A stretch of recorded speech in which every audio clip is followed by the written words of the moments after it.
ನಮಸ್ಕಾರ. ಎಲ್ಲರಿಗೂ ಸ್ವಾಗತ. ಆತಂಕ ಆದಾಗ ಹೊಟ್ಟೆ ಒಂಥರ ಗಡಬಡ ಆಗೋದು, ಸಂಕಟ ಆಗೋದು ಈ ಅನುಭವ ಆಗಿದ್ಯಾ?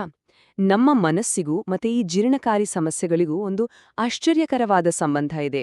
ಇವತ್ತು ನಮ್ಮ ಮನಸ್ಸು ಮತ್ತೆ ಹೊಟ್ಟೆ ಹೇಗೆ ಮಾತಾಡ್ಕೊಳ್ತವೆ ಮತ್ತೆ ಇದನ್ನ ಹೇಗೆ ನಿಭಾಯಿಸಬಹುದು ಅಂತ ನೋಡೋಣ.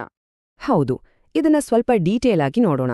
ಯೋಚನೆ ಮಾಡಿ, ಯಾವುದೋ ಒಂದು ದೊಡ್ಡ ಪ್ರೆಸೆಂಟೇಷನ್ ಇರುತ್ತೆ ಅಥವಾ ಒಂದು ಇಂಪಾರ್ಟೆಂಟ್ ಇಂಟರ್ವ್ಯೂ ಇರುತ್ತೆ.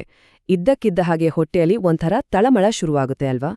ಇದು ಸುಮ್ನೆ ಕಾಕತಾಳಯ ಅಲ್ಲ, ಇದರ ಹಿಂದೆ ಒಂದು ವೈಜ್ಞಾನಿಕ ಕಾರಣನೇ ಇದೆ. ಈ ರೀತಿ ಅನುಭವ ಆಗ್ತಾ ಇದ್ರೆ ಅಯ್ಯೋ ನನಗ್ ಮಾತ್ರನೇ ಹೀಗೆ ಅಂತ ಯೋಚನೆ ಮಾಡ್ಬೇಡಿ. ಈ ಫೀಲಿಂಗ್ ತುಂಬಾನೇ ಕಾಮನ್. ನಮ್ಮ ಭಾವನೆಗಳಿಗೂ ನಮ್ಮ ಜೀರ್ಣಾಂಗ ವ್ಯವಸ್ಥೆಗೂ ಒಂದು ಸ್ಟ್ರಾಂಗ್ ಕನೆಕ್ಷನ್ ಇದೆ. ಬನ್ನಿ ಅದು ಹೇಗೆ ಕೆಲಸ ಮಾಡುತ್ತೆ ಅಂತ ನೋಡೋಣ. ನಮ್ಮ ದೇಹದೊಳಗೆ ಒಂದು ಅದ್ಭುತವಾದ ಕಮ್ಯುನಿಕೇಷನ್ ನೆಟ್ವರ್ಕ್ ಇದೆ.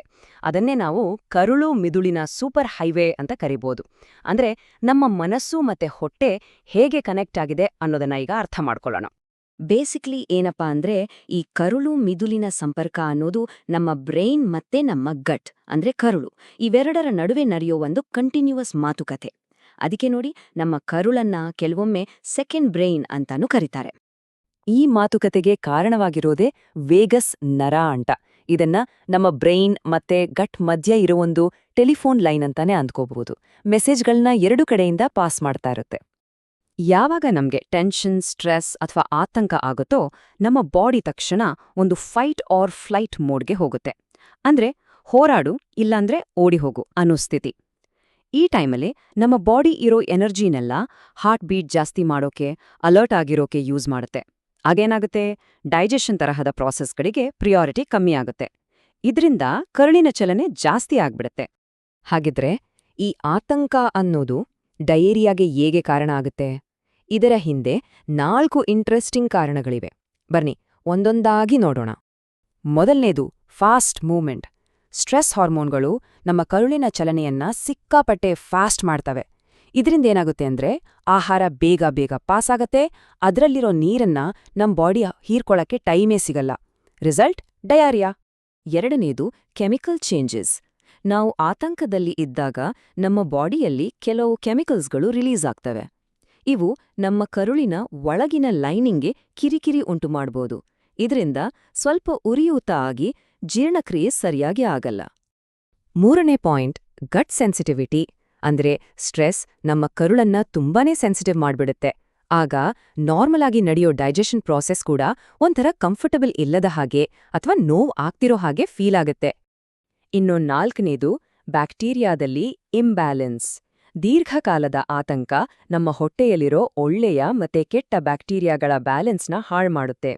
ಈ ಸ್ಥಿತಿಗೆ ಡಿಸ್ಬಯೋಸಿಸ್ ಅಂತಾರೆ. ಒಳ್ಳೆಯ ಬ್ಯಾಕ್ಟೀರಿಯಾ ಕಮ್ಮಿಯಾಗಿ ಕೆಟ್ಟವು ಜಾಸ್ತಿಯಾದಾಗ ಡೈಜೆಸ್ಟಿವ್ ಪ್ರಾಬ್ಲಮ್ಸ್ ಇನ್ನಷ್ಟು ಜಾಸ್ತಿಯಾಗುತ್ತೆ.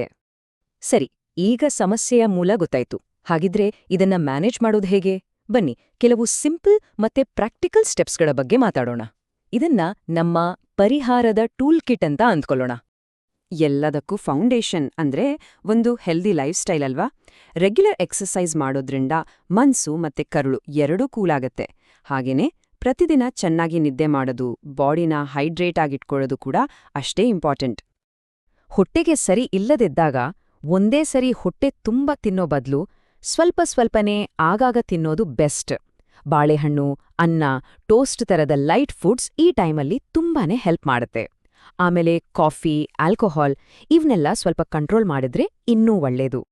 ಆತಂಕವನ್ನೇ ನೇರವಾಗಿ ಕಂಟ್ರೋಲ್ ಮಾಡೋಕೆ ಕೆಲವು ಟೆಕ್ನಿಕ್ಸ್ಗಳಿವೆ. ಡೀಪ್ ಬ್ರೀದಿಂಗ್ ಎಕ್ಸರ್ಸೈಸ್, ಮೆಡಿಟೇಷನ್ ಅಥವಾ ಯೋಗ ಇವೆಲ್ಲ ನಮ್ಮ ನರ್ವಸ್ ಸಿಸ್ಟಮ್ನ ಶಾಂತಗೊಳಿಸುತ್ತೆ. ಇನ್ನು ಕಾಗ್ನಿಟಿವ್ ಬಿಹೇವಿಯರಲ್ ಥೆರಪಿ ಅಂದ್ರೆ ಸಿಬಿಟಿ, ಇದು ನಮ್ಮ ಆಲೋಚನೆಗಳನ್ನೇ ಬದಲಾಯಿಸಿ ಸಮಸ್ಯೆಯ ರೂಟ್ ಕಾಸ್ ಮೇಲೆ ಕೆಲಸ ಮಾಡೋಕೆ ಹೆಲ್ಪ್ ಮಾಡುತ್ತೆ. ಇವೆಲ್ಲ ನಾವು ಮನೆಯಲ್ಲೇ ಟ್ರೈ ಮಾಡಬಹುದಾದ ಟಿಪ್ಸ್. ಆದ್ರೆ ಕೆಲವು ಸಲ ಎಕ್ಸ್ಪರ್ಟ್ ಹೆಲ್ಪ್ ಬೇಕೇ ಬೇಕು. ಯಾವ ತರದ ಲಕ್ಷಣಗಳು ಕಂಡಾಗ ಡಾಕ್ಟರ್ ಹತ್ರ ಹೋಗ್ಲೇಬೇಕು ಅಂತ ಈಗ ನೋಡೋಣ. ವಾಂತಿ ಅಥವಾ ಮಲದಲ್ಲಿ ರಕ್ತ ಕಾಣಿಸ್ಕೊಂಡ್ರೆ, ಹೊಟ್ಟೆಯಲ್ಲಿ ತಡಿಯೋಕಾಗದಷ್ಟು ನೋವಿದ್ರೆ, ಡಿಹೈಡ್ರೇಷನ್ ಆದ್ರೆ ಅಥವಾ ಸುಮ್ಸುಮ್ನೆ ವೆಯ್ಟ್ ಲಾಸ್ ಆಗ್ತಿದ್ರೆ ತಕ್ಷಣ ಡಾಕ್ಟರ್ನ ಕನ್ಸಲ್ಟ್ ಮಾಡಿ. ಇದನ್ನ ಯಾವತ್ತೂ ನೆಗ್ಲೆಕ್ಟ್ ಮಾಡಬಾರ್ದು. ಇಲ್ಲಿ ನಾವು ಅರ್ಥ ಮಾಡ್ಕೋಬೇಕಾದ ಒಂದು ಮುಖ್ಯವಾದ ವಿಷಯ ಇದೆ. ಎಫೆಕ್ಟಿವ್ ಟ್ರೀಟ್ಮೆಂಟ್ ಅಂದ್ರೆ ಬರೀ ದೈಹಿಕ ಲಕ್ಷಣಗಳಿಗೆ ಮಾತ್ರ ಚಿಕಿತ್ಸೆ ಕೊಡೋದಲ್ಲ, ಅದು ಒಬ್ಬ ವ್ಯಕ್ತಿಯನ್ನ ಪೂರ್ತಿಯಾಗಿ ನೋಡುತ್ತೆ. ಅಂದ್ರೆ ಮೆಂಟಲ್ ಮತ್ತೆ ಫಿಸಿಕಲ್ ಹೆಲ್ತ್ ಎರಡನ್ನೂ ಒಟ್ಟಿಗೆ ಗಮನಕ್ಕೆ ತಗೊಳ್ಳುತ್ತೆ. ಇಲ್ ನೋಡಿ, ಒಂದು ಇಂಟಿಗ್ರೇಟೆಡ್ ಕೇರ್ ಟೀಮ್ ಅಂದ್ರೆ ಹೇಗಿರುತ್ತೆ ಅಂತ. ಗ್ಯಾಸ್ಟ್ರೋ ಎಂಟರಾಲಜಿಸ್ಟ್ಗಳು ಫಿಸಿಕಲ್ ಗಟ್ ಹೆಲ್ತ್ ಬಗ್ಗೆ ಗಮನ ಕೊಡ್ತಾರೆ. ಇಮೋಷನಲ್ ವೆಲ್ನೆಸ್ ಕೋಚ್ಗಳು ಸ್ಟ್ರೆಸ್ ಮ್ಯಾನೇಜ್ಮೆಂಟ್ ಸ್ಕಿಲ್ಸ್ ಹೇಳ್ಕೊಡ್ತಾರೆ. ಇನ್ನು ಸೈಕ್ಯಾಟ್ರಿಸ್ಟ್ಗಳು ಆತಂಕದ ಮೂಲ ಕಾರಣ ಏನು ಅಂತ ಪತ್ತೆ ಮಾಡ್ತಾರೆ. ಕೊನೆಯದಾಗಿ ಈ ಒಂದು ಮಾತು ತುಂಬಾ ಮುಖ್ಯ. ನಮ್ಮ ಮನಸ್ಸು ಮತ್ತು ದೇಹದ ನಡುವಿನ ಈ ಕನೆಕ್ಷನ್ ಬಗ್ಗೆ ಅರ್ಥ ಮಾಡ್ಕೊಳ್ಳೋದೇ ನಾವು ಚೆನ್ನಾಗಿರೋದಕ್ಕೆ ಇಡೋ ಮೊದಲನೇ ಹೆಜ್ಜೆ. ಈ ಚರ್ಚೆಯನ್ನ ಮುಗಿಸೋ ಮುಂಚೆ ಒಂದು ಪ್ರಶ್ನೆ: ಮನಸ್ಸನ್ನು ಮತ್ತೆ ದೇಹವನ್ನ ಶಾಂತಗೊಳಿಸೋಕೆ ಇವತ್ತೇ ಶುರು ಮಾಡಬಹುದಾದ ಒಂದು ಚಿಕ್ಕ ಬದಲಾವಣೆ ಯಾವುದು? ಇದರ ಬಗ್ಗೆ ಸ್ವಲ್ಪ ಯೋಚನೆ ಮಾಡಿ. ಮುಂದಿನ ವಿಶ್ಲೇಷಣೆಯಲ್ಲಿ ಮತ್ತೆ ಸಿಗೋಣ.